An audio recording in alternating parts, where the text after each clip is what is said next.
এই মুহূর্তের মধ্যে সবচেয়ে বড় খবর, দুরন্ত চমক তৃণমূলের। লোকসভার প্রার্থী তালিকায় সীমাহীন ঝটকা, নাম দেখে তাজ্জব বনে যাবেন। এক নজরে আসন্ন লোকসভা নির্বাচনে তৃণমূলের প্রার্থী তালিকা।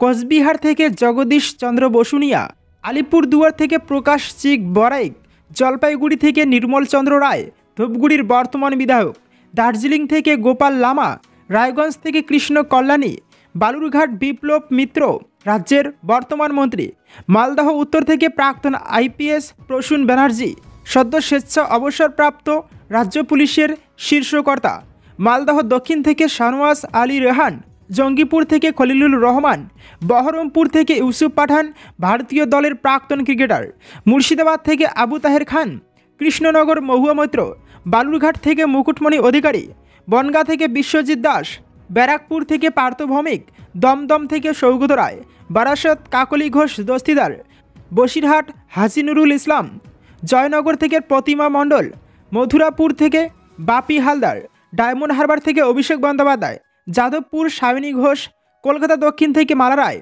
কলকাতা উত্তর থেকে সুদীপ বন্দ্যোপাধ্যায়, হাওড়া প্রসূন বন্দ্যোপাধ্যায়, উলুবেড়িয়া সাজদা আহমেদ, শ্রীরামপুর থেকে কল্যাণ বন্দ্যোপাধ্যায়, হুগলি রচনা ব্যানার্জি, অভিনেত্রী আরামবাগ থেকে মিতালির বাগ, তমলুক থেকে দেবাংশু ভট্টাচার্য, কাঁথি থেকে উত্তম বারেক, ঘাটাল দীপক অধিকারী, ঝাড়গ্রাম থেকে কালীপদ সোরেন, মেদিনীপুর জুন মালিয়া, পুরুলিয়া শান্তিরাম মাহাতো, বাঁকুড়া থেকে অরূপ চক্রবর্তী, বর্ধমান পূর্ব শর্মিলা সরকার, বর্ধমান দুর্গাপুর থেকে কীর্তি আজাদ, আসানসোল শত্রুঘ্ন সিনহা, বোলপুর অসিত মাল, বীরভূম শতাব্দী রায়, বিষ্ণুপুর সুজাতা মণ্ডল।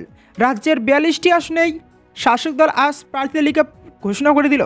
একাধিক আসনে এবার উল্লেখযোগ্য বেশ কয়েকটি নাম রয়েছে। প্রাক্তন ক্রিকেটার ইউসুফ পাঠানকে এবার বহরমপুর থেকে প্রার্থী করেছে তৃণমূল কংগ্রেস। বহরমপুর বরাবরই কংগ্রেসের শক্ত ঘাঁটি। ওই কেন্দ্রের সব কিছু ঠিকঠাক থাকলে এবারও কংগ্রেসের টিকিটে লড়তে চলেছেন প্রদেশ কংগ্রেস সভাপতি অধীর রঞ্জন চৌধুরী।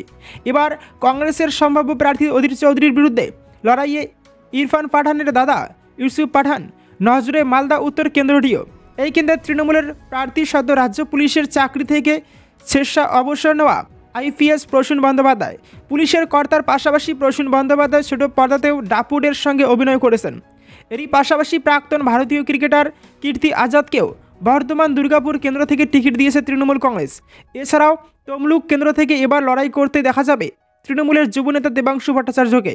সব কিছু ঠিকঠাক থাকলে তমলুক থেকে বিজেপির এবার প্রার্থী হতে পারে প্রাক্তন বিচারপতি অভিজিৎ গঙ্গোপাধ্যায়। সেক্ষেত্রে দেবাংশুকে লড়তে হবে অত্যন্ত জনপ্রিয় এই বিচারপতির বিরুদ্ধে। এছাড়া তৃণমূলের যুবনেত্রী সায়নী ঘোষকে এবার যাদবপুর কেন্দ্র থেকে প্রার্থী করেছে তৃণমূল কংগ্রেস। বসিরহাট কেন্দ্র থেকে এবার আর টিকিট পাননি অভিনেত্রী নুসরাত জাহান। ওই কেন্দ্র থেকে প্রার্থী করা হয়েছে প্রাক্তন সাংসদ হাজি নুরুল ইসলামকে।